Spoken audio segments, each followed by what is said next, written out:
to A Song of Spice and Rhani, a Song of Ice and Fire podcast for the girls, the gays, the fays, and the well-behaved straights. For anyone who isn't visually watching at the moment, I want you to know that normally Spicer and I chat a minute before we start, but I turned on my Zoom and was visually assaulted by the sight of Spicer in, I hesitate to call it a wig. It looks like the pubic hair of a fictional giant has been affixed to his head, and I have to look at it. And every single week, we will discuss 3 chapters of the A Song of Ice and Fire book series, breaking down what happens, the lore, theories, and our favorite deaths. Well, I can think of a few things that died for me in this moment, Spicer. What about you? How you feeling? This is my real hair. I love how you can't even dignify it. You can't even dignify I don't want to look at you. I don't want to look at you right now. I don't know. I feel assaulted. Because I sent you those 2 pay TikToks? Is it because I sent you those 2 TikToks? I went to Turkey, baby. I went to Turkey. I got the surgery. I'm feeling my surgery from who? Where did you stumble into some deranged serial killer's basement, and instead of killing you, they did this to you because they said this will be far, far worse. This will be far worse torturing you to death. No, to be clear. The reason I have purchased this mop from hell is because every year my work. I'm sorry, pause. You gave someone money. Oh yeah. And in exchange for money, they gave you that, and you said thank you and walked away as if something good had just happened. No. To be clear, this is an online purchase. I have not styled the wig. I have not brushed the wig. I literally took it out of the bag, put it on my head because I thought it was funny, and I have more questions, pause. So I'm sorry, you bought it that way. And this is how it came. It came matted. It came looking like matted giant food. Yes, I will say. I don't understand what it's supposed to look like. It looks like you threw it in the dryer and it like tumbled until it became one mass. To be clear, this is supposed to be a specific character. Do they have a home, this character? It's from a beloved Sondheim musical. Mrs. Lovett doesn't look like this. You wash out your dirty mouth. Mrs. Lovett was you put some respect on Angela Lansbury's name, god damn it. Absolutely. What the I don't understand. Spicer isn't even like, oh yeah, you got a wig for Halloween. Cool. Love that for you. What happened? What happened? I don't know. I was like, it looked fine. It was one of those Amazon purchases of where like I needed a wig and I'm like, great, Amazon will do. And it looked fine. And it was a Wish situation, a Wish.com of where we got it. And I said, ooh, that was not what it looked like, but I thought it would be funny to wear it from a good friend. It's my favorite. My favorite is one. What is the bouffant? The bouffant. That's supposed to be a bang. I think so, but she both is flat and swoops up. Like she's doing 2 things at once. If you're not normally watching on the YouTubes this week, just for this week, do it because I don't know how to. So this week we read. I'll take her off. I'll take her off for you. You can't handle her beauty. It's fine. It's fine, Ronnie. This is the real me. This is the real I me. mean that I ain't that the truth. Wait, wig snatch. Like, ah, Can you just put your hand under it so I can see what it's supposed to look like out of the bag? Oh, so are they that's like bun?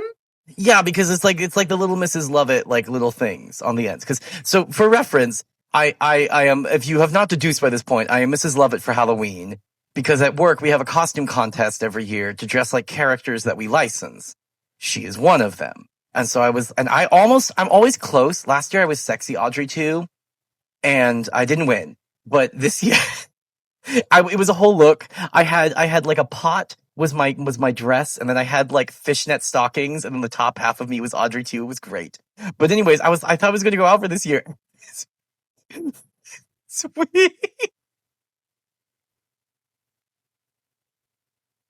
Keep going. I'm dissociated. Sexually. Okay. I'm gonna put the wig away. She's not gonna hurt you anymore, Ronnie. She's not gonna hurt you. She's gone. She's gone. She's not gonna hurt you. How did we become friends? How did this happen? I hated you. And I'm suddenly remembering the reason. I'm suddenly being like, no, early Ronnie was right. What happened? What witchcraft did you do? How did I become so befuddled? How did I doing a podcast about a fantasy series? It's fine. It's fine. I've known you for a decade. Uh-huh. I've known you for a decade. Yeah, no, I did realize that the other day. We've known each other for a decade. Life, it's bad. Excuse me? Watch your whore mouth. I'm a delight. Yeah. Keep drinking and then maybe we'll get there. I wore, just so we reference, I wore one ratted wig. I wore one, like, ratchet wig, and that was enough to tip Roddy over. He's like, 10 years of friendship. Forget about her. Forget about her. My eyes have been open. By the pubes that I carefully coiffed over my head. You like me when I had real pubes on my head. Oh my god, it was bad towards the end before the razor came out. Before we did the full Picard. It was bad. She was clinging on for life. It was yeah. Because like you always like used to do like this like little swoop. Yeah. But then the strip of the swoop slowly gets over time, thinner and thinner until there's just like this strip of hair that's being like coiffed to the side.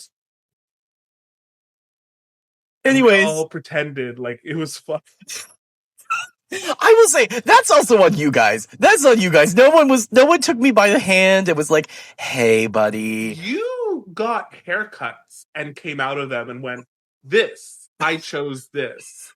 And I, being in theater school, said yes and. I did what I was taught. Thank you very much. What a cold open. What a cold open. Oh my god. So yeah, this week we had I don't know what's real anymore. I don't know how to do a podcast. What book did I read? Did I read? Yeah. I don't know. Okay, so our chapters this week were Bran IV, Tyrion VII, and Arya VII. So let's dive into Bran, shall we? Bran made new friends. Yay, what's that like? I'd love that. Bran makes new I wear one wig from Amazon.com, and I am stood next to you through thick and thin. And the pubes offered by Mr. Bezos is what pushed you over the edge. Drop. It's like, just like, not a hint of hesitation. Boom, gone. She was never here. Anyways, tell me about Bran's new friends. Tell me, Ronnie. Tell me about the friends that you wish you had. I'm Big Walder and Little Walder to your Bran over here. Just, you're forced to be friends with me. I get it. Where is your Jojen and your Meera? Where are they? Oh, Is it you said Meera? Mira was fun. Yeah, no, it was good. You said it correctly. You said it was such disdain. It was great. Jojen and Meera. Yeah. But yeah, so Bran made new friends. Jojen and Meera Reed. They're from the swamp. They're the swamp people. They show that off because they hunt different than other people. Where other people use bows and arrows and swords. Meera has a frog spear and a net. And her and Summer the direwolf are doing some wrestling. They're doing some wrestling in the gods while Bran watches. But then everyone starts chit chatting and stuff, and Jojen, who Old Nan lovingly refers to as what should call him? Little grandfather. Little grandfather. I was like, it's grandfather, but what was the adjective? Yeah, little grandfather, because he's so serious. Why? Because he has the green sight. He's got green dreams, baby. He sees the future, but it comes in metaphor in his dreams, and he has to like look at them and be like, ooh. This is gonna be real, but I don't get it now. But now he does. He does, because he had a dream about a winged wolf being chained to the ground, and he's got to set that wolf free. And who's that winged wolf? Why, it's Bran, because red raven plus wolf equals winged wolf, Stark boy person. But anyway, but Jojen is like, let's get down to business, kid. Even though I'm also a kid. Tell me about your dreams. And Bran's like, I don't like talking about my dreams. And Jojen's like, you gotta talk about your dreams though. And Bran's like, I would really appreciate if you just like respect this boundary that I'm trying to set. And Jojen's like, no, there's no time. Green dreams, wargs, green magic, old gods, weirwood trees. And Mira's like, yeah, no, he's wrong. Bran's like, hey, shut the fuck up. Also, unrelated to me being furious at you, this direwolf that's totally not psychically connected to me is gonna try to kill you right now for fucking with me. And they're like, hey, Bran, you're doing it to him. He's like, no, it's Summer. Summer's angry because you're being mean to me. And like, how would Summer know that they're being mean to him? Because Summer don't speak English, but it's fine. Hey. And so Summer and Shaggy Wolf are in the Godswood with him, and they like try to chase him up a tree. And they're like, call him off, ah. And Bran finally gets Hodor to come chase him off. And then Bran is like self-conscious. He's like, I didn't make them do that. No, I could never. I would never. What? I'm Bran. I just sit here because of, my disability. And then he's like, ooh, I got feelings. I got big feelings, man. I gotta go work these out. Who is my parental figure? Who is the only parental figure left? Because Sir Roderick has even fucking left. Why? Because that Bolton bastard abducted Lady Hornwood and forced her to marry him. And by Bolton bastard, you mean literally the Bolton bastard. Yeah, the literal Bolton bastard. And so Roderick had to go to like fight him off, and then Manderley's anyway, it's a mess. So he's like, I'm gonna go to Lewin.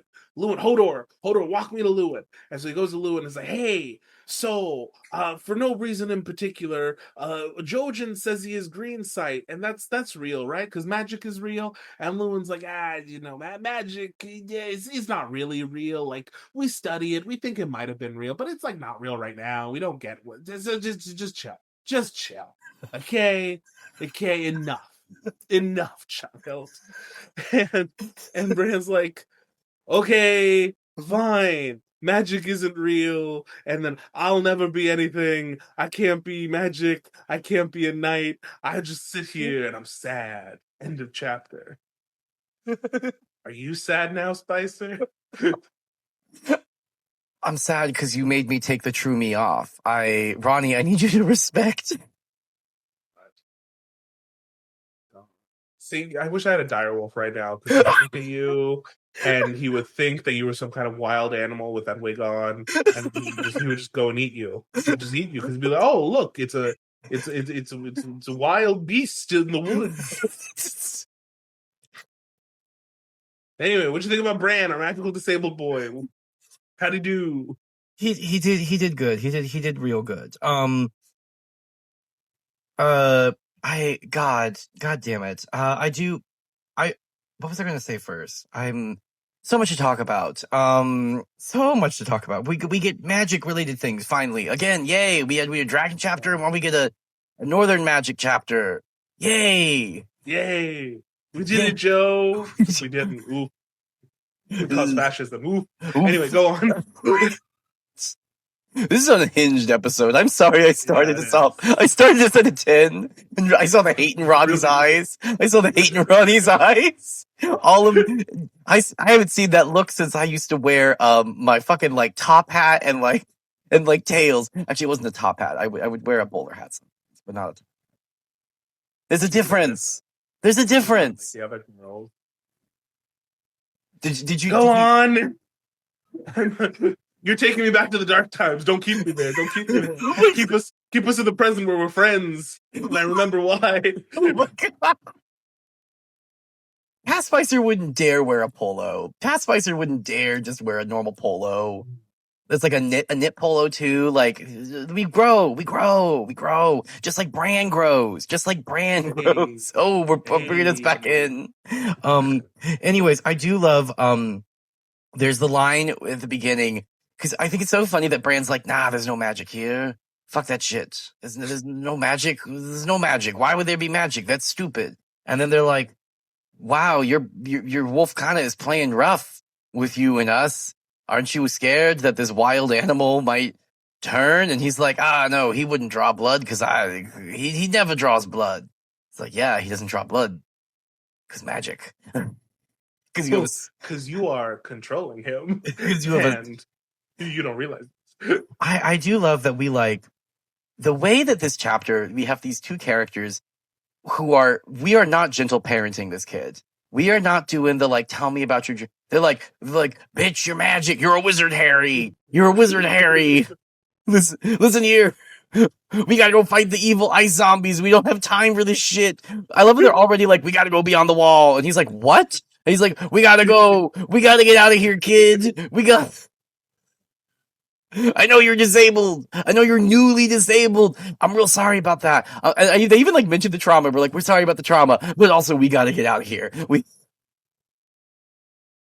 Yeah. And then immediately like, tell us about your dreams. And he's like, I don't like to, because sometimes they're fun, because sometimes they're just wolf dreams. And then sometimes there are memories of when I was thrown from a window.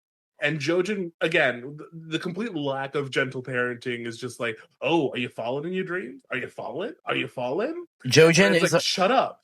Jojen is our autistic king in this chapter. Like there is no bedside manner. She's coming in so fierce and so fast, and she's like, do you have wolf dreams? So what are the wolf dreams about? Do you have a 3-eyed raven? Open your third eye, bitch. Like Jojen is talking to Bran like he is an autistic witch from Portland. Like he's like, open up your third eye already. I don't have time for this.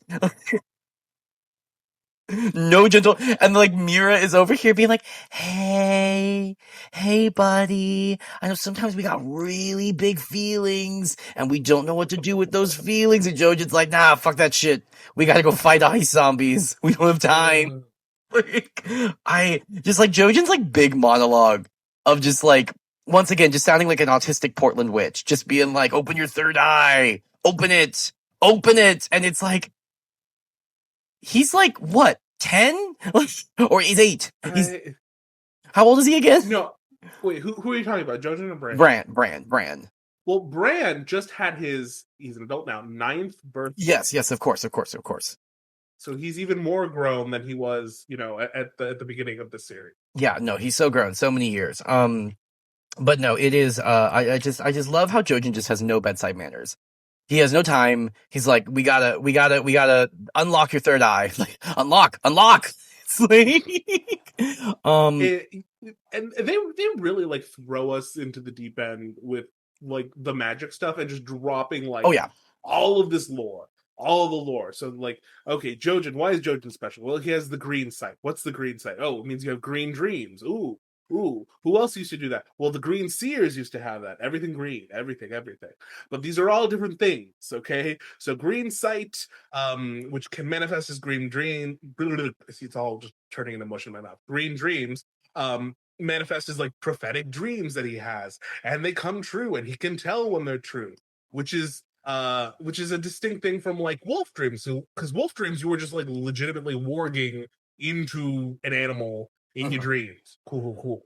And where does this come from? As we learned from Maester Luwin, the children of the forest apparently were like in legend they had these abilities, and it just all the shit that comes with that. It's so fun. Everything's Yeah. so I will say, like, going kind of along that of like Jojen just giving us some like hard lore and just being like, time to drop the heavy lore on you and Maester Luwin. The sort of the illusion of chains in this chapter and like the imagery of chains, like we have like because we have the imagery of like like you're chained down and we need to get your chain and like the once again, settle as a gun, George. The winged wolf is chained down and the three-eyed raven is trying to peck the chains open. Like settle as a gun, George. We get it. I get it. But then we also get the chains of Maester Luwin, and he's talking about his chains and how like, and it's so interesting that it's like this book is really interested in like oppression in general, right? Like because we talk about it like the oppression of war, the oppression of tyranny and class, and the oppression of slavery and the oppression of all these other things. But we also like in this chapter, I feel like deal with the oppression of self a lot, which is interesting. Of like Bran is not opening his third eye, right? Like Bran is not getting in touch with his feelings, with his abilities, with his, with his destiny or whatever you want to call it, right? Like he is literally chaining himself down, right? Like these chains are not real. They're sort of chaining himself down. And then Maester Luwin is also kind of dealing with his own chains because like we get the literal, chains of like the Maesters, but it's like his knowledge is chaining him down, right? Anything that is beyond what he knows, he is like, no, that can't be possible, right? Like maybe magic was a thing, but like it's not a thing now because I can't see it, I can't feel it, I can't do whatever with it, right? And so like he is chained down by his own knowledge, right? Like once again, settle as a gun, George. Like the literal chains of all of his knowledge is what is holding him back from being like, this child is like keeps talking to me about this is like a major thing. And even like Maester Luwin, like my favorite part is where like Maester Luwin is like, some people just have dreams. Remember, you had a dream and it came true of your father dying. And Bran's like, yeah, and so did my brother. Wasn't that weird? And Mr. Lou was like, coincidences. And it's like, this chapter I think is interesting because like the next chapter we're gonna get the real the chains of oppression of other people, right? Of like, yeah. hi, you are a prisoner of war and a slave now. You are going to do exactly what we tell you. You don't have a role or like a say in any of this. But like in this chapter, it is the oppression of the self, right? Which is I think just as bad of a form of oppression, right? Of like you sort of keeping yourself down, whether it's because of the way that you've been conditioned, like Maester Luwin, or because of your own personal trauma, like Bran, and being unable to realize your full potential, right? And being unable to play your part in this like larger destiny world, whatever, blah, blah, blah, blah, blah. But I wanted to sort of touch on that of like the interesting way that like we keep talking about chains. And then later with Dany becoming the breaker of chains, right? Like, I think it's just interesting that like George keeps coming back to this imagery of like chains in the book. So yeah, that's my deep thought for this chapter. No, I fully agree, and I'd had a similar thought, which I totally agree on, like the like basically being like chained, like yourself. But I was also thinking like Westeros in a way is like chained by like the dominant narrative or like the Yes. dominant like knowledge and like perception of the world, and and again, I think it speaks back to the overarching idea of like people are focusing on the wrong thing Yeah.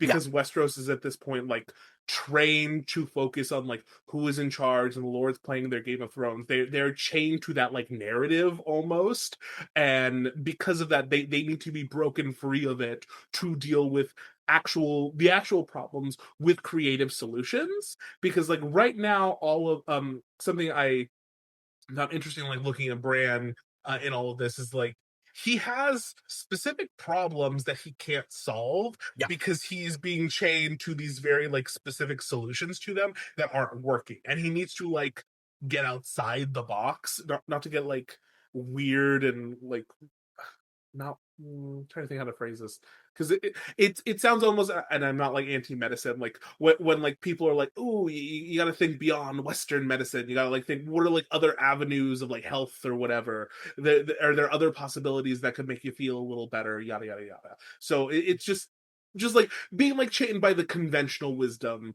versus like exploring like beyond where your mind would immediately go because you've kind of been trained to think in a certain. Yeah, no, I mean, I think it's just like it's like I said about Mr. Lewin, like you are chained by your own knowledge. And like, instead Yeah. of using the knowledge as a tool to help you understand the world around you, and then when you go like, oh, I don't understand this thing, let me try and sort of figure it out.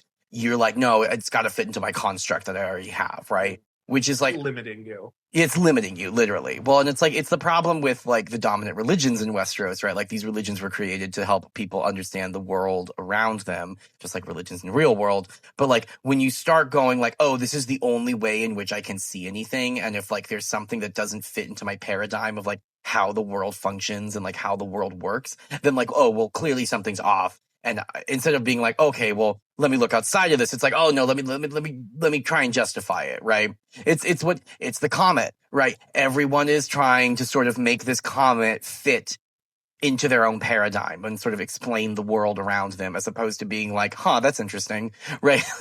And everyone kind of misses what it actually is heralding, what it is a representation of, right? So yeah, I also I do love though that Maester Lewin is like trying to be a magic denier, but like also like back in the day kind of was like, Yeah. did dabble in it. Well, it's very it's a fun little spin because it's not just like I'm not dismissing you like out of hand. It's like, nah, I've been you, kid. I wanted to believe too, but my dreams got crushed. Like I know you want to be a musician and go live your life in the band, but like I was in a band too and we didn't make it. So you can, it's like he's that It's guy who's like it's failed the dad. before. It's the dad in the like rom com of or like the Yeah. dad in like the comedy from like the early 2000s of like, you can't be in a band, but dad, what about you and your band? It was a terrible time. I made I mistakes. had to grow up. I had to grow up, man. And you got to grow up too. You 8-year old, you 9-year old, you fresh 9-year old. You gotta grow up. Like, You're a with man grown. You're a man grown now, okay? I got above.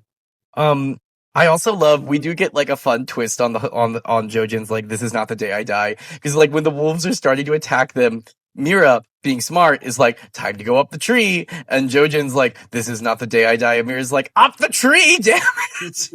It will become the day you die if you don't get up this tree. Like, Which I think that's isn't this the first instance in which we hear that? no, the first chapter we meet them when Did they're he in the say it? Godswood. Okay. Yeah, when they're in the Godswood, he says, he's like, no, today is not the day that I die. Yeah. I remember. Yeah, the autism brain. She's here. Hey, Will I remember that you told me that you didn't get a job in a conversation from literally 20 minutes ago? No. not even 20 minutes. Not even the way. Hi, every listener. We were talking on we were talking on the phone, and I was like, I'm job hunting at the moment, and I was telling him how like, yeah, no, I heard back, and they're interested, but they need to like check with my references on Monday. So I'm fingers crossed. And literally less than 5 minutes later, Spicer, it was minutes. We're like, the conversation had like migrated somewhere, and then you're like, oh, so anyway, what happened with that job? Did you not get it? And I just like went silent, and I'm like, Spicer, do you listen to me? I do. And then I remembered, I'm like, wait, no, you did say you didn't get it. And then they said they might have another job that opened up. I put it away in the Rolodex. The problem is when I get a piece of information, I go into the Rolodex, she goes, and then I forget about her. And then I have to call upon it. So it'll take me a minute, but she's in there. I just gotta look for her. Deep. I got train facts to memorize. Like it's fine. Everything's fine. Also, I did just want to say, we've made this joke before, but I'm going to make it again. My can, the swamp people, Oh, the swamp people, yeah. the swamp. We talked about lizard lions in Yeah. in this chapter, like at length a little bit. Yeah, I was like, yeah, gators. You get those gators. I will say, for anyone who's ever in Florida, Which maybe don't go right now, but if you do go in a better time, in a better timeline, gator tail is delicious. It tastes like fried chicken. It tastes like fried chicken. It tastes like fried chicken. If I wanted my chicken to taste fishy, I would eat It doesn't taste fishy. It doesn't taste Sure. fishy. Sure. Because I have been trying to drag Rhani out to Florida for years now. You can stay at my mom's. We'll go to Disney. It'll be great. It'll be so much fun. And I'm going to drag you. It's going to happen one day. It's going to happen one day. And when I get hate, will your mother be paying for the hospital bill? Will you be the therapy? Who's paying for that? There's no hate crime. Don't worry about it, baby. Don't worry. Yeah, because you know what I've heard about Florida lately? It's getting better. It's getting even better.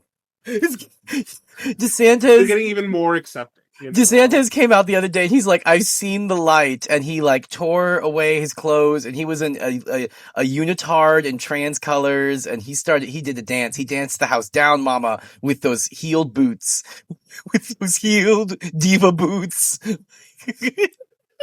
Anyways, but I am going to make you eat gator tail at one point. It's going to be great. It's going to be great. It's going to be great. That's our trade. I'll eat cheese and you can eat a gator tail. There's a list of things you won't eat that are fine. That you won't touch. You haven't eaten them. You haven't eaten them. You just think you have an aversion. You're just like, ooh, I don't like the idea of it, so I'm not going to eat this thing, and I'm going to say I hate it, even though I don't know. When you take a bite and you hate it, fine. That's fine, because then you know. Anyway, Bran, this has been a wild week.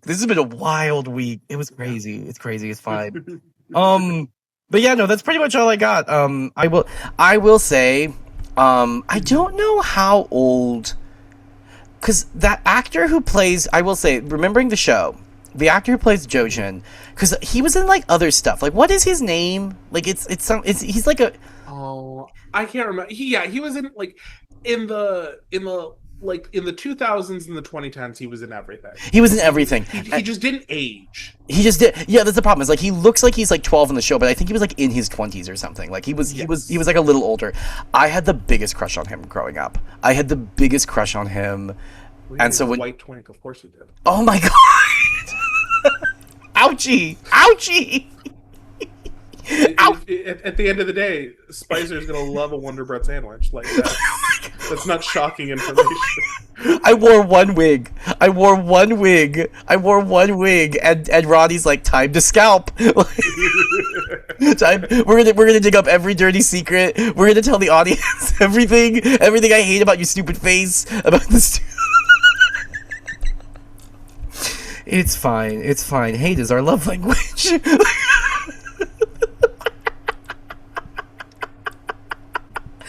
Anyway, so what was the point of this story? I was just saying, because I was my last point, is like I just remember this actor, and I'm like he was very cute. I had a crush on him growing up because he was in everything, because he was like just did everything. And then I remember like when I started watching the show, I think it was like 2016 or something like that, like 2015, 2016.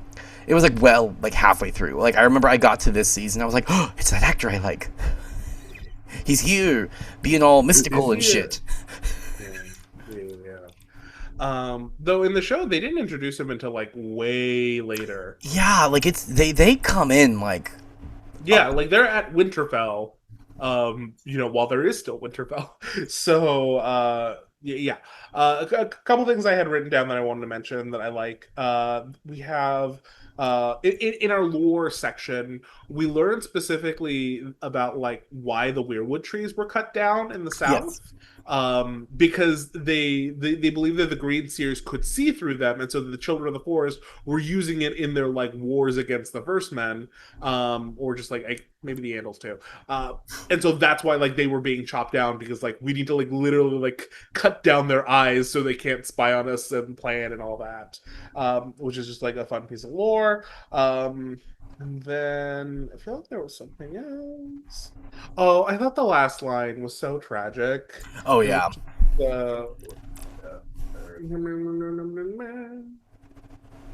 Just there's no magic and the stories are just stories, and he would never walk nor fly nor be a knight. And I got sad. It's So a brand chapter. It's time to be sad.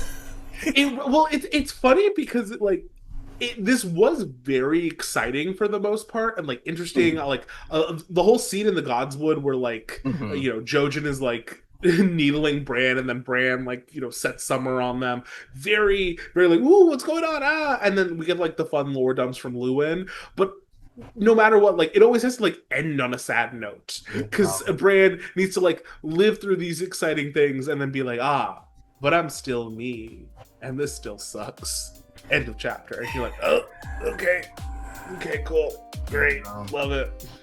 But yeah, that's what I had. So Yeah, no, that's all I got too. She was a nice, sweet, short chapter. yeah, okay, cool. Well, let's take a break, and we'll be right back.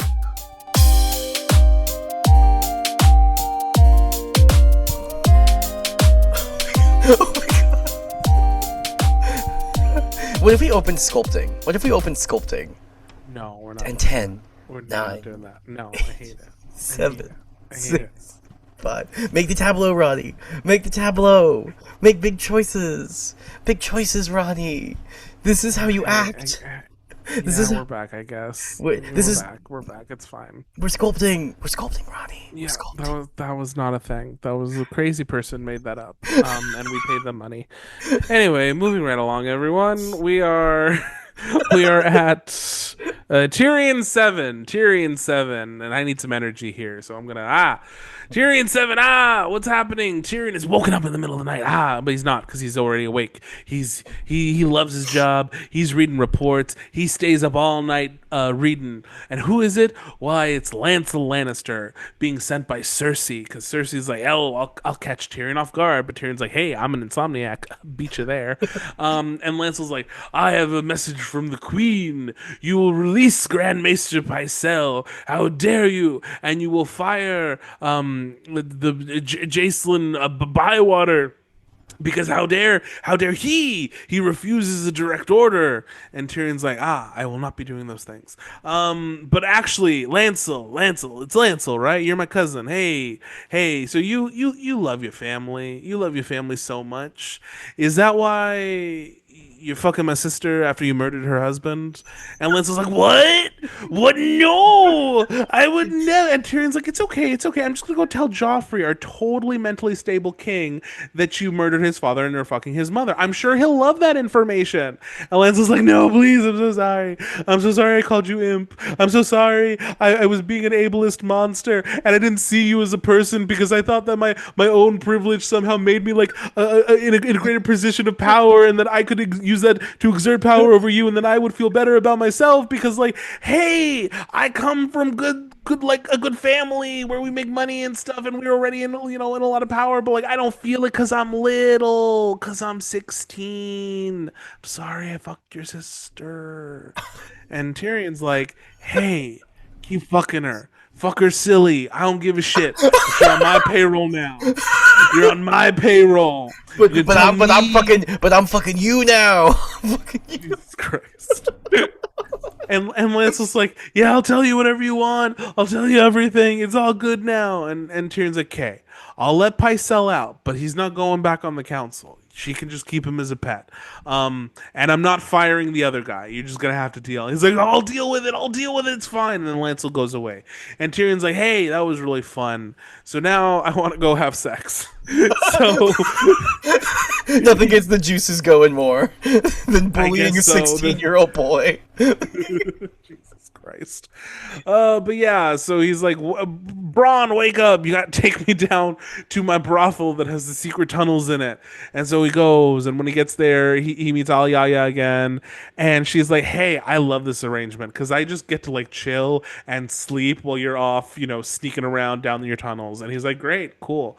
And so he goes down into the tunnel, and then he gets to the mansion where he's keeping Shay, and then he goes and he finds her sleeping, and then he does some stuff, and then she's like, hey, that was fun. And then they like cuddle, and he's like, I'm in love. End of chapter.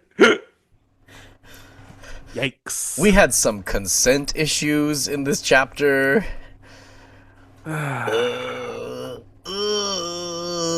Woohoo! Yeah, it wasn't great. It wasn't. It It wasn't was. great. Like it seemed God, I don't want to start here. Why are we starting here? I I will say, like, she was woken up by his arrival. By his by his munchin on her sweet I okay. Oh, secret. forgot. Well, goddamn it. No, it was her. God, see, we're starting here, and I hate that. I just want to reiterate because I had this, and I was like, "We'll get to it in a bit. We'll go through the fun parts of the chapters first." But no, the writing, George, dear Christ above, he calls her nether regions her secret sweetness,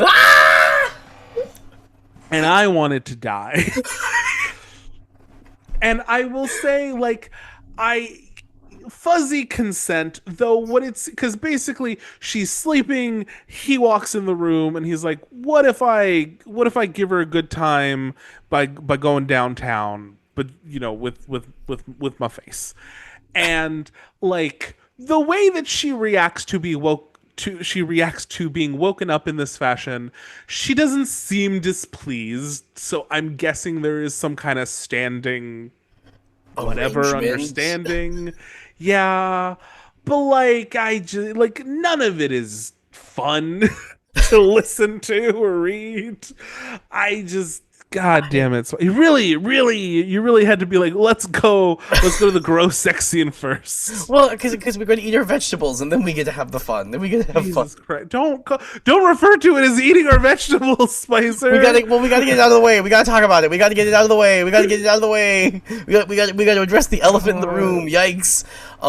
Though I will say, I saw like a clip. I think I sent you it of George, like at some convention recently. Yeah, at Comic-Con. Yeah. At Comic-Con, he's like everyone's like, and he, like the voice he makes to like make fun of everybody is so funny. He's like, why are you writing this? Why aren't you finishing the book? Because I want to.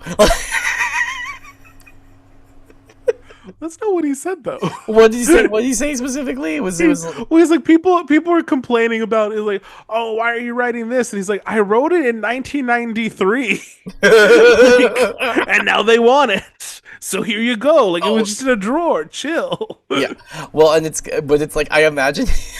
I just imagine him doing his stupid little laugh he does in that video of like writing that scene, and I'm like, God damn it, George, you fucking gremlin, you fucking gremlin of a man. We love you, George. We love you, George. Yeah, love you, George. But that was an explicit, very explicit sex scene, which I like whatever. But I secret sweetness will haunt me. That's gonna Will be haunt me. That'll be my Victoria's Secret line. Ugh. Oh my god. Anyways, but going to the fun stuff. Going back in Yeah. time. Yeah, Back in yeah. time to the fun stuff. I do want to say for Tyrion, the whole part where it's like, oh, he's poring over his tables and his books and everything and all the messages, and oh, he works hard into the night, and he's a single mom who works 2 jobs. Yeah. No, it's really fun because because he's up, he like the intended effect of Cersei sending Lancel when she doesn't happen, and he like clocks it. He's like, oh, Cersei's sending Lancel in the middle of the night to come like order me to do stuff, hoping to like catch me when I'm asleep and then I'm unawares and blah blah blah. He's like, little does she know, I don't sleep. I am just here, always working, while she is coming up with her shitty schemes in the corner. She's so like incompetent. Like, and that is what is so funny of like reading the book now, because I think, and like the TV show, like to be clear, they were doing a different thing with this character in the TV show, and like it's fine. It's one of the changes that I don't think it's like better necessarily. Like it's just different. It was a different thing. We're doing a different thing with this character, and it's also because we had it's Heidi, what's her face, playing Cersei. Lena Headey. Lena Headey, that's right. So we got like Lena Headey, being Lena Headey, being fabulous and fantastic, and ooh, I'm a femme fatale, right? Like, we stand. Cersei in the books is just like an idiot. She's just like a paranoid idiot who like doesn't think things through. She's just I am bull in China shop. I'm gonna do these things without thinking about. And like it's kind of similar to Ned in a lot of ways. She just has a lot more like positions of power that she's just more unscrupulous than him. Like that's the only difference. It's like because like she doesn't think things through. She's not like, okay, well, what will happen if I do this, and what will happen if I do this. She's just like, nah, wake him now, wake him now. This is the plan. And I do love because the reason she's doing this now is because she has since gotten better from Tyrion poisoning her. And immediately, one of my favorite things is Tyrion's like, "Oh, I should have drugged her with a bigger dose. I didn't want her to be back out of bed this quickly." I'm like, "Damn, should have drugged my sister a little more." Jesus, God damn it. I do also the line. Because there's so many good lines in this chapter, other than the one that we talked about. Like, there's just because it's a Tyrion chapter, so we got bangers. My favorite is the line that he uses to his cousin Lancel of like, "What do I owe? What do I owe what do I owe for this undeserved pleasure?"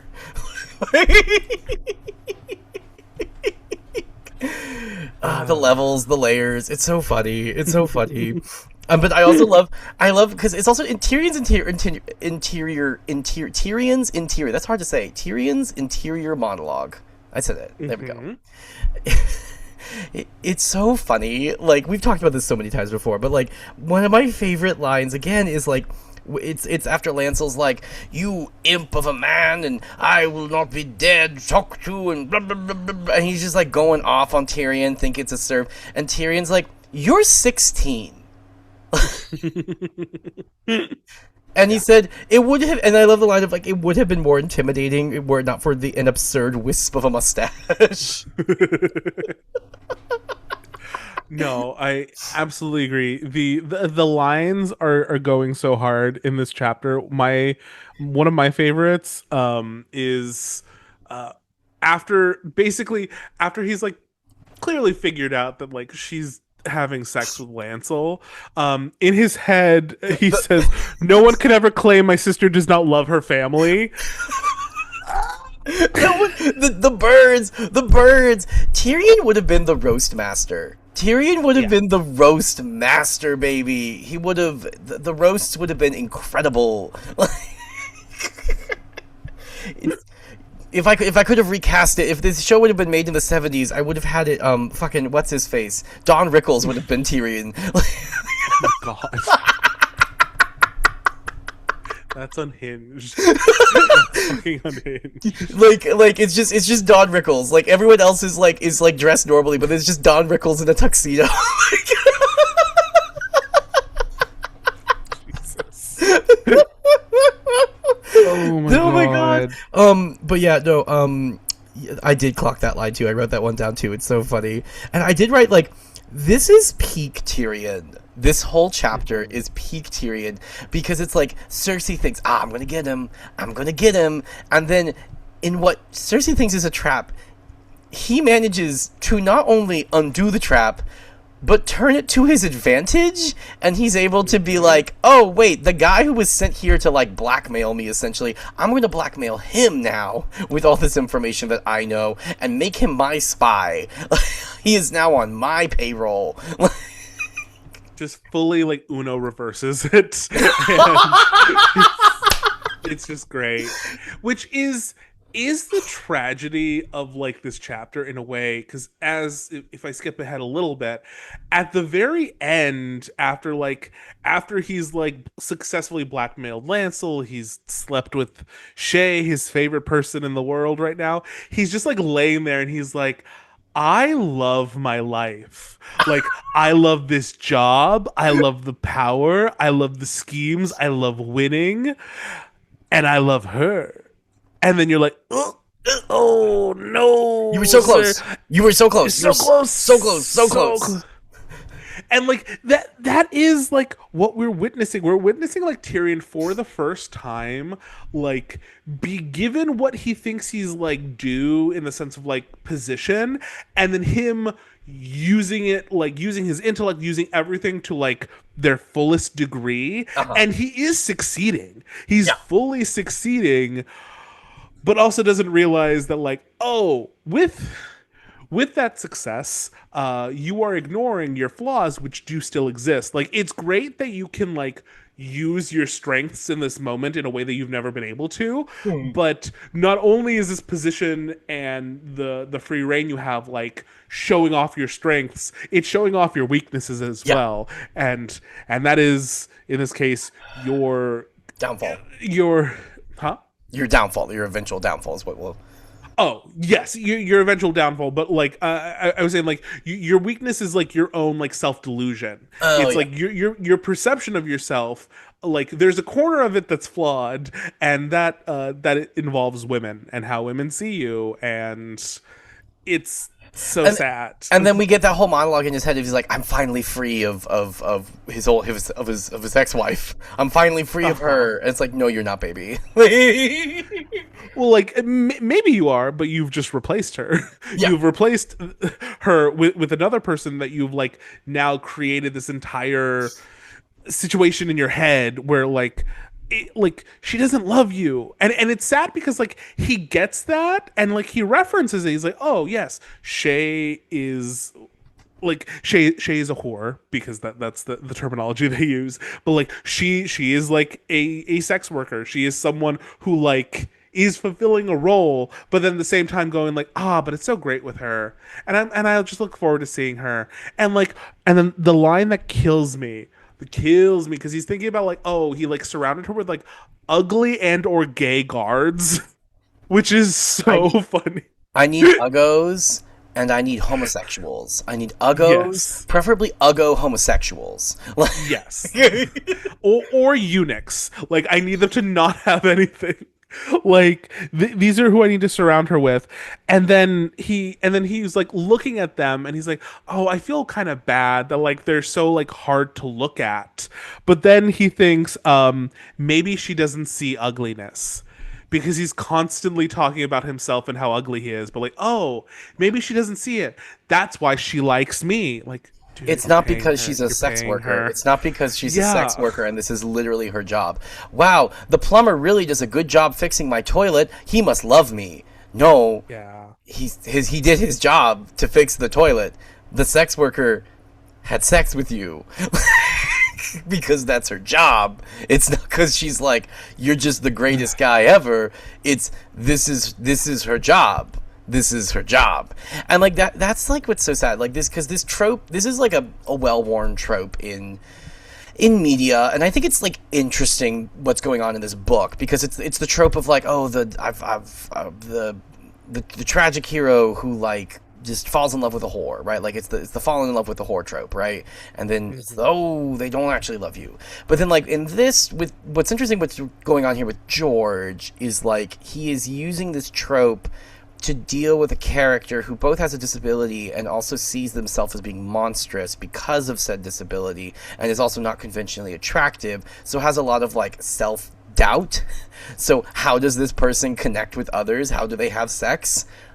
They pay prostitutes, right? Like that's the only way that they can feel fulfilled, because in his mind, no one would willingly want to have sex with me, right? But then the problem is then he has, this person does show him an amount of interest, care, sexual proclivity, whatever, because he's paying them to, and then he deludes himself being like, well, they love me. And it's like, just go on Hinge, man. I don't know what to tell you. Like, there's, in all of Westeros, you're telling me there's not one woman who'd be like, you know what, I'd get with that. Like, Yeah. It's I think what we're looking at, because not I think, like it is, it's just like we're seeing like the tragedy in his character, because it's so interesting where we started with him, because like in book one, like yes, he is disabled, he has all this stuff, but he's very like self-realized. He Yeah. like knows himself really well, and he like has a good sense, to the point where like he's able to help other people who have like some societal disadvantage, in this case Mhm. like Jon Snow, like kind of And Bran. overcome. Yeah, and Yep. Bran, overcome those like feelings of inadequacy, because like he has done it, and because he like starts off in such a good place, it's interesting to see he's having like the opposite journey of Jon Snow, Yes. where like Yes. he's like he's slowly unraveling, like, and yes, at the same time, like this book 2 is his King's Landing arc. Every day I win no matter what. Like he's doing so well, but like at the same time he is spiraling, and so like once there is the absence of like the areas of his life where he's succeeding, he's going to be left in a far worse place than when he started. And when he started, he didn't have anything either. So anyway, sorry. Well, no, and it's like it's the irony of the it's the old want versus need, right? He wants to have societal recognition and affirmations and papa to love me, and for to have someone like a woman love me or whatever, and then what he needs to realize is that he is enough, right? Right, it's what you always tell me, you're enough, Spicer, please, I beg of you. But like it's sad, because like for a while like he does seem to think that he is. Yeah. And he's like fine, and he's doing so well. But then he gets those things that he wants, right? But the minute he starts Yes. getting those things that he wants more, right? Because he's like, well, I want more power, I want more control, I want more respect, I want more love, right? And it's like, that is the irony. It's like, no, you were enough all along, and you should have just been satisfied with that, right? Anyways, it's just the irony of Tyrion's sort of descent is fascinating to sort of think about. I did also wanted, like, there were just a few more lines that I just wanted to mention because they're just so fucking funny. I love when like Tyrion like because he keeps offering like Lancel wine, and Lancel keeps refusing. At the end, he's like, drink, and then he's like, don't worry, there are no boars in the castle that I know of. So funny. So funny, so petty. I love it. And then, oh god, and then the other line, because once again we had another gross sexual reference in this chapter, of where Tyrion's like, hey, so you're fucking my sister, please don't get her pregnant. And then Lancel goes, oh well, don't worry about that, because Cersei tells me to pull out. And Tyrion goes, and then the line he uses is, continue to moisten her belly, please do not put any more nephews in her. Ah! George, what this chapter, once again, this chapter, there's some highs, the highs are high, the lows are low.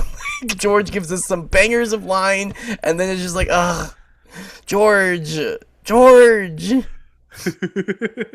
George, you know who George is? George is that uncle that you go to Thanksgiving dinner with, who's like, no, who like, who like is like the fun uncle. He's like the fun uncle who like, he shoots from the hip, right? And he's just, he's unhinged, and you never know what this uncle's gonna say. But the problem is you never know what this uncle is going to say, and sometimes he just goes a little too far. And it's like, okay, there, Uncle Georgie, we shouldn't say that in public. That's an inside thought. Like. Yeah, I don't. Sorry, I'm still on that moisten. No, that was horrible. Horrible. Nasty work, George. Also, I do love the conversation in his head where he's like, I kind of feel bad for Lancel because he's probably not going to live the year out. Yes, and he's like, either Jaime is gonna kill him the second he gets back, or Cersei's gonna kill him so Jaime doesn't find out. Yeah, and Like, and then he says, my silver is on Cersei, or it says Tyrion's silver was on Cersei. Which honestly, I'd rather have Cersei, because Cersei would do it nice and clean. Like it'd just be some. I don't know. I think she. Oh no, she'd do poison. Cersei. I think Cersei would fuck it up. Like whatever she was trying to do, it wouldn't work out well. Like Jaime's just gonna stab me. He's just gonna stab me or he's gonna lop the head off. It will be fast. Like Jamie doesn't have like the patience for like torture. He's just gonna want me dead. Yeah. Versus like Cersei, who will either like want to torture and then fuck it up, or she'll be like, okay, I'm gonna discreetly dispose, and then she's gonna give me the wrong like poison or something, and then you linger for days, and it's just no. Never mind. I withdraw my previous request. I'd rather have Jamie kill me. The other zinger that we got that just made me laugh is there's the whole exchange with Podrick, and then the exchange with Bronn is so funny because Tyrion's like, hey, go get my horses ready, and Podrick's like, horses? And he's like, yeah, the big brown animals that like apples.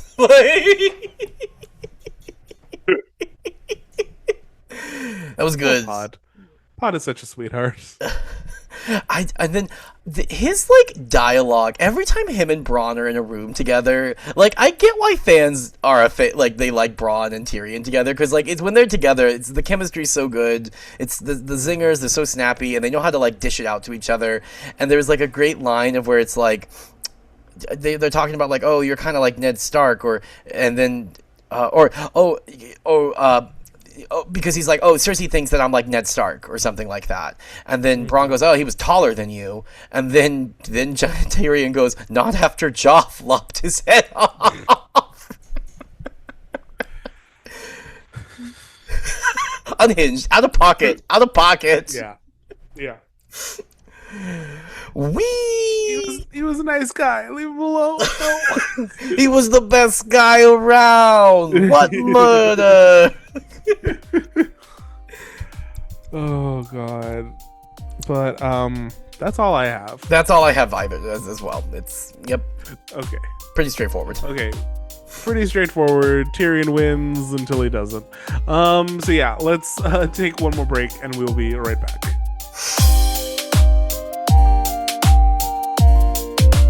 Okay. We're talking about the prisoner of war. Woo! Yes. Okay.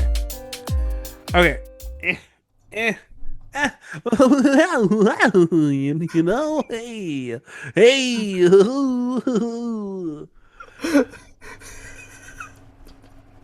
That's what I hear internally when you wear your Colonel Sanders suit and your cane and your bowler hat.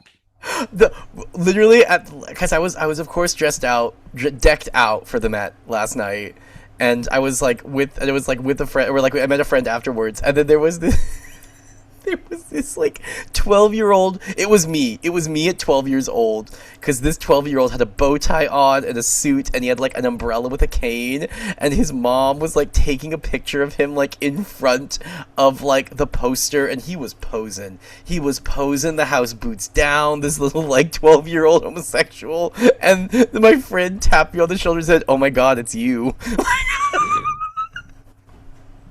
So we're already back by now, but I also want to mention, because I'm just airing out all the dirty laundry, Spicer used to bring his umbrella into college on days where there wasn't a cloud in the sky.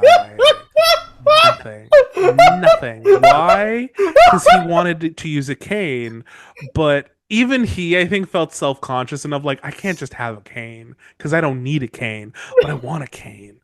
So I'll just always have my umbrella with me. That's totally normal, and no one will question it to my face. And we didn't to your face.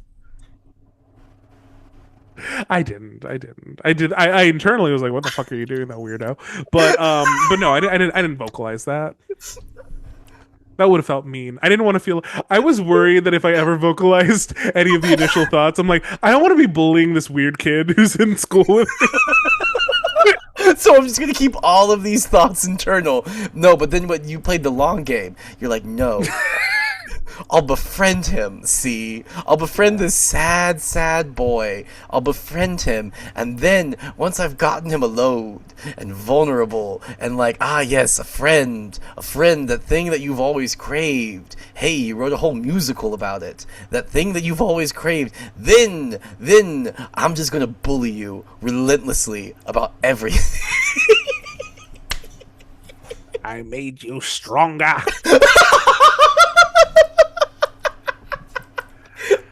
Anyway, Anyways, the prisoner of moving right war. along. Prisoner of war. Yeah.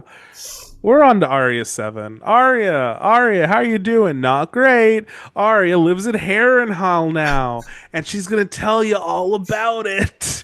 She works for Wheeze. He's a monster who owns an evil dog that he sicks on people, and this dog will just rip chunks out of people's bodies when Wheeze is displeased with you. So don't piss him off. It's very hard work, but hey, she can eat sometimes. Hot Pie tried to sneak her a tart though, and he got beaten up when he did a bad job about it. But it's fine because she's taking care of Lannisters. Because hey, they've taken over the entirety of Harrenhal, this giant haunted building. Yay! And she just describes what life is like there, and it's not good. It's not great. But hey, you know what? Interesting development. Interesting development for Arya, because we have the arrival of the Brave Companions, also known as the Bloody Mummers. Why? Because they're just a sellsword group that are monsters. They terrorize people. They're evil. And hey, who has joined them? The three people that were caged that Arya released during the whole Night's Watch battle at that like fort thing. Remember, there's Biter with his filed teeth. There's Rorge missing his nose, and then there's Jaqen Hagar, who is Jaqen Hagar, and he does his Jaqen Hagar thing. And she sees them. She's like, "Oh, fuck you! I hate you! You dumb bitches!" And then she's like, "Oh, Jaqen doesn't see me." But then later, Jaqen comes up to her. He's like, "Hey, I remember you. You took three lives from the Red God, the God of Death, and now you got to give them back. So give me three names, and I'll kill three people for you." And she's like, "What? That's crazy. Why would I do that? Should I do that? I should kill people myself. That seems better. I don't know." But so she thinks about it for a while. And then one day she's walking by a room and she sees some of the assholes that terrorized her and after the when they were captured, sorry. And they are retelling one of the most upsetting stories that I've read so far in this book series, where there is a gang assault of a young woman for fun, and Arya listens to that and she goes, "Cool." And then she goes to Jaqen Hagar and she says, "Kill that one, the one who was joking about the gang assault, okay?" And Jaqen Hagar does it, and that guy mysteriously falls and breaks his neck on the sidewalk, because that's something people do, I guess. And no one questions it. Like, yeah, no, he was probably drunk. But Arya's like, "Hell yeah, I'm the ghost of Harrenhal. Fear me, bitches. I'm gonna avenge the rights of the small folk here." End of chapter. Hey. You did miss, we mentioned our prisoners of war that are the Northern Lords, and Arya has this moment of like, "Oh, I could try and find a way to meet up with them, and maybe they could help me escape because they're pledged to my father and blah blah blah blah blah," and then they die. And then they die, and she goes, "Well, that was dumb idea, stupid mouse," because she's referring to herself as the mouse now. Yeah. And that, I will say that through line from the last chapter where she was like, "Oh, I feel like a sheep because I just like listen to everyone now." But then once she's at Harrenhal, she's like, "No, I used to feel like a sheep. Now I feel like a mouse because I'm just like scurrying around and hiding and doing what I'm told and avoiding conflict." And watching her kind of arc over this chapter is fascinating and kind of heartwarming-ish. It's surrounded by a lot of horror, but like she goes from like seeing herself like fully lose all hope. She's like fully like lost herself in this persona of like, "I'm a mouse. I am this meek little thing. I can't do anything, blah blah blah," to by the end of it she like kind of rediscovers that fire in her. Yeah. And she's like, "No, I can do something." And it's only at that point that she starts repeating like the lines that Sirio told her, like all of his little isms that she's kind of abandoned by this point. She starts repeating them to herself as she's like sneaking around and doing shit. She's like, "No, I can do something when bad shit happens." So when she hears that story of, I think it's Chiswick telling it, and it's horrifying, her first thought was like, "Okay, you did something bad. I can do something about it now, and I can get you killed." Yeah. And that's her kind of like, I don't know, kind of reclaiming her power, in a sense, her identity a bit. Well, and I also love the the arc of at the beginning of the chapter. She's like, everyone's like, "Oh, the ghost, Scooby Dooby Doo," right? Like, and they're like all terrified, and she's like, I ain't afraid of no ghost." And then by the end of the chapter, she's like, "No, I'm the ghost," right? Like, it's a nice little journey of like of using the ghost as an imagery of like, "No, I'm the ghost because I'm about to kill some bitches because." fuck this system. I'm a prisoner of war, bitch. But we are. If I can't bust out, then I'm killing them all. Like, I'm taking them down with me. And this, honestly, I think this is a very interesting development in what will be her overall arc. Because we talked about like last week, like what Arya like kind of sees the role of violence, and what I think kind of what'll eventually go wrong is she kind of loses the sight of like I think what the point is in the sense of like what are you fighting for? Yeah. Because right now when she first starts like truly like employing violence, it is for a good cause. It is like I am avenging like people who are being wronged, and I'm preventing these people who are, you know, harming others from being able to do it again. Like, if you hurt a woman, I'm gonna hurt you. Yeah. And there is, I think there is a at least in my opinion, a correctness to that. Like, using, if you're going to use violence, have it be to protect the people who can't protect themselves. And Arya is starting in that mindset. I do think like eventually she's gonna kind of lose it a bit, and like kind of lose like, why am I doing violence? It turns into just like doing violence without thought. But like right now, like this is such like an understandable development for her, and I think it's interesting to see. No, same. We're seeing the beginning of like who she is becoming, right? Like we saw sort of like the old Arya be broken down, and now we're seeing like the new Arya be built up. So replacing it, and you know, there's something other than hate now occupying her heart, right? Like that was the kind of the sad thing is in the other chapters we just saw her building up this just like absolute hate. She's like, no, like I'm gonna do this for this random woman that I don't know, right?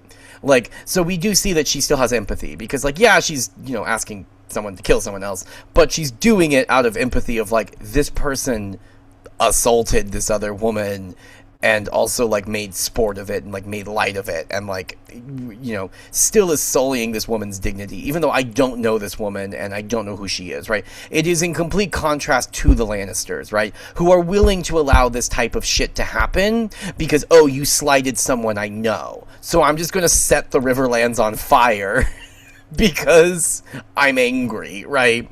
And so it's like the complete opposite of like that worldview. We also do get Tywin.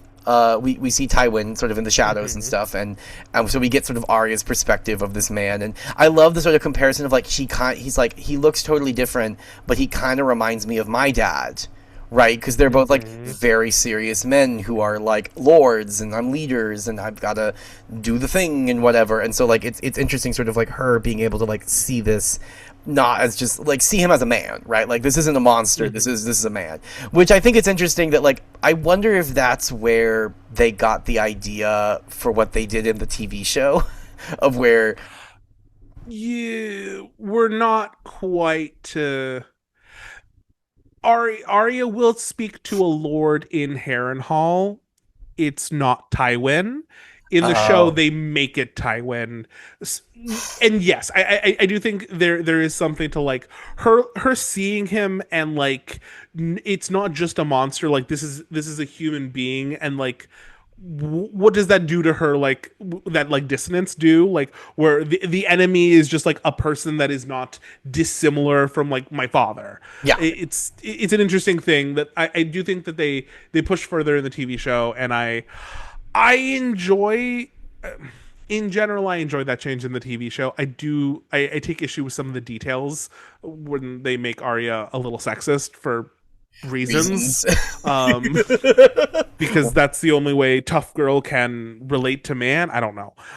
But in general, that is a thing that I like, which we will get to in a later Arya chapter in this book. Okay. I wasn't sure if there was more that was going to go. So there is. That's cool. Also, but then also the bloody mummers. Ugh. Ugh. Eek, eek. The baddest boys in all of Westeros have just entered the chat. Did it say they have a septon with them? Yeah. They have a septon and they have a maester who totally won't be someone that we'll come to know a little later. Who Oh. is a disgraced maester. Oh. Oh, yeah, because yep, I remember. There it is. Yeah. There it is. There it is. But they have a septon. A septon's cool with these guys. I mean, he's probably a quote unquote septon. I don't remember the septon that well, so I don't remember if we like get much with him, but we'll see. Um, But I do but love this Var- I do love this idea that like we have these like terrible sellswords, right? These, and they have these things, these respectable people with them, but they're not. They're completely, disgraced and terrible people, and this is all they can do now is be part of this horrible, horrible band of monsters. Like, Yup. wee. And then finally we get a man. A man pays his debts. A man pays his debts. Ronnie, give me three names. Three Yeah, names. yeah, Three yeah. wishes. I will give you three wishes. Like, Uh-huh. Really, I did not think about that before in that light. He really is just like a genie. he's a That's kind of genie. funny. He's like an evil Yeah. genie. He's an evil genie. Like I'll give you wishes. Except unlike in genies where I can't kill someone, all I can do is kill someone. It's only killing. It's only killing. I can only kill people. Sorry, babe. Like, That's funny. Yes, yeah. And then something else I wanted to mention, because words. The Manderleys.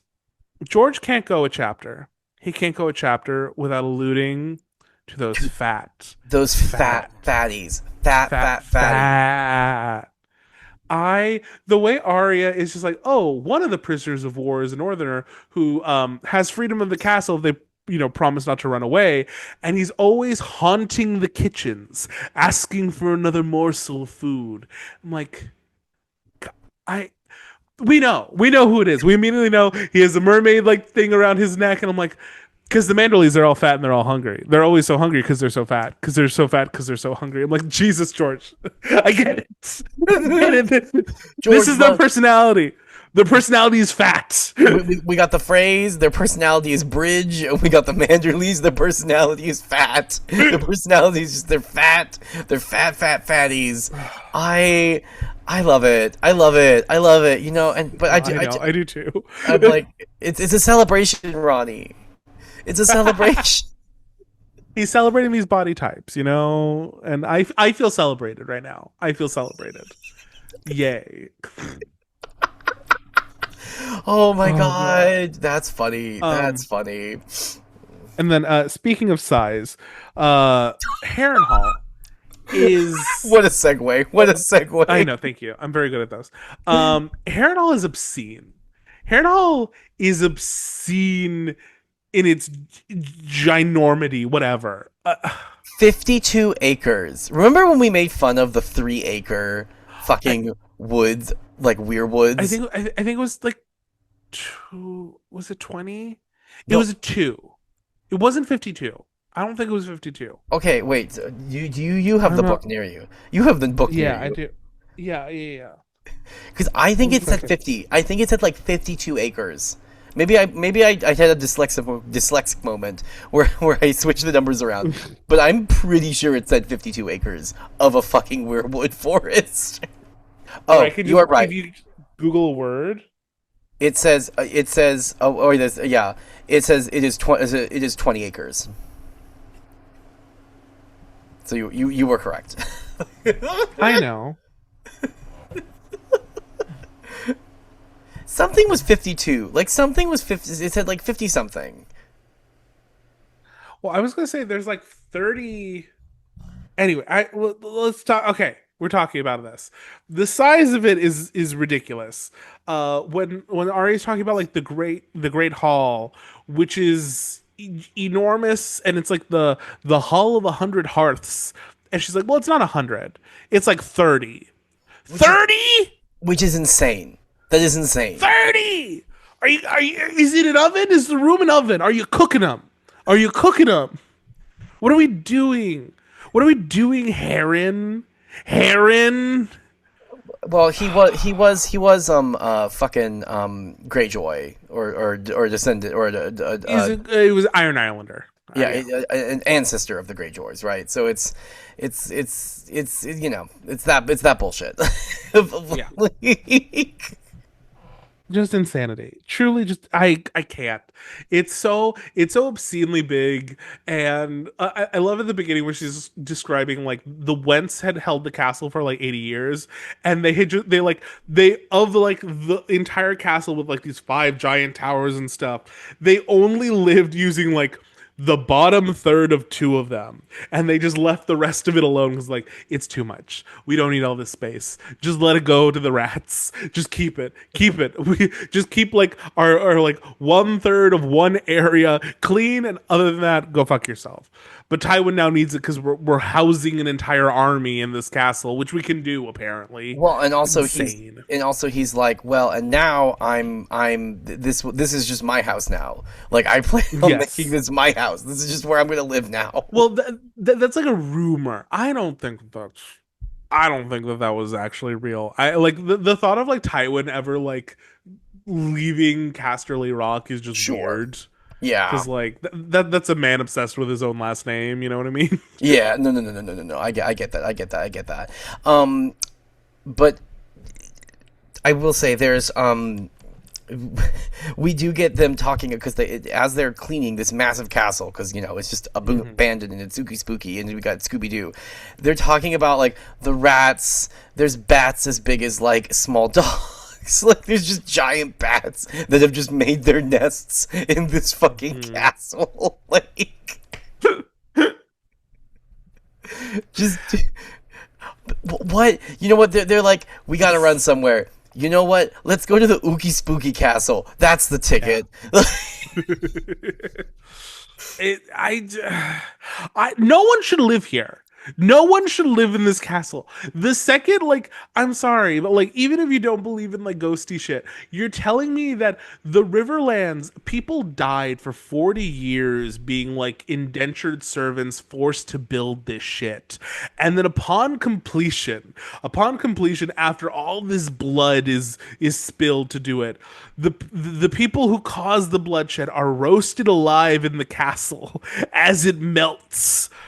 You shouldn't live here. There's the juju is bad. I don't like, go away. Well, no. it's the lack of media literacy for me. It's the lack of it's the lack of like guys, it's the Blood Castle. The Blood Castle. We're like, let's go live there. Let's live in the Blood Castle. Like it's like the people who do like the weddings on like the plantations.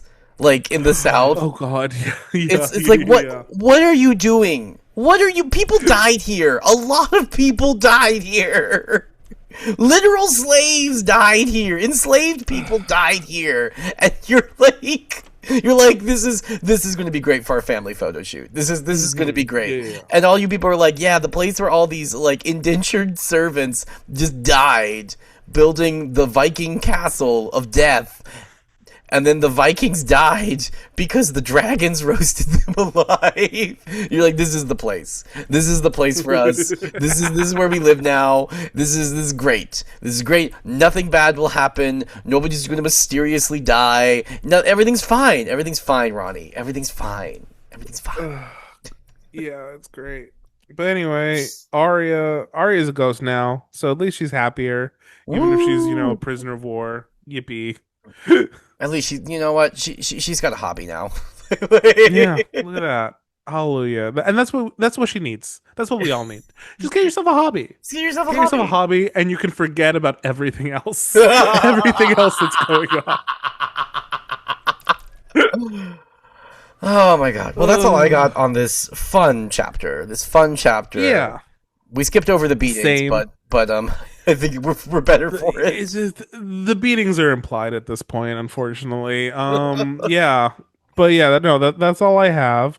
So let's move right along to our question of the week, which I will say a bunch of them had to do with some iteration of characters in association with Monkey Day, since we we talked about the Monkey Day lore last time. So the question for the week comes from Noriek 6323, and it's anyway, which A Song of Ice and Fire characters would want to start Monkey Day, and who would get way too into it?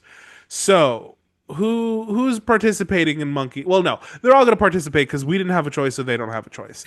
But who's into it? Who's into Monkey Day? Tyrion's so into Monkey Day. Tyrion is so into Monkey Day. See, that's so problematic, Spicer, because he was just called a demon monkey. He was just called a demon monkey, and now you're putting that on him. You're putting that on him. But the problem is, he would be like a little indignant, but then he'd get into it because the lunatic would give him like number one. Like, because they would think they're so clever, they're so slick. And so they gave so Tyrion's number one, and Tyrion gets way too into it, and he goes too far. He's hitting people. He starts pulling hair and Cersei thinks she's into it. But then she is the person who like screams and has to like break character because she can't take it. She can't take it anymore.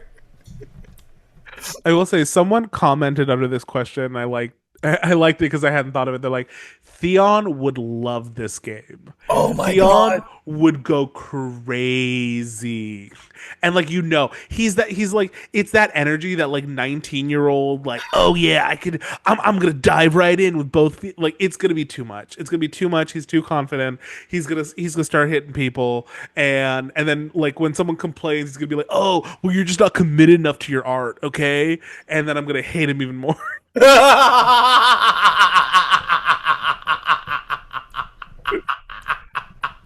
Wait. That's an after the podcast thing. I just had a thought because I realized I realized who Theon reminded me from our acting school.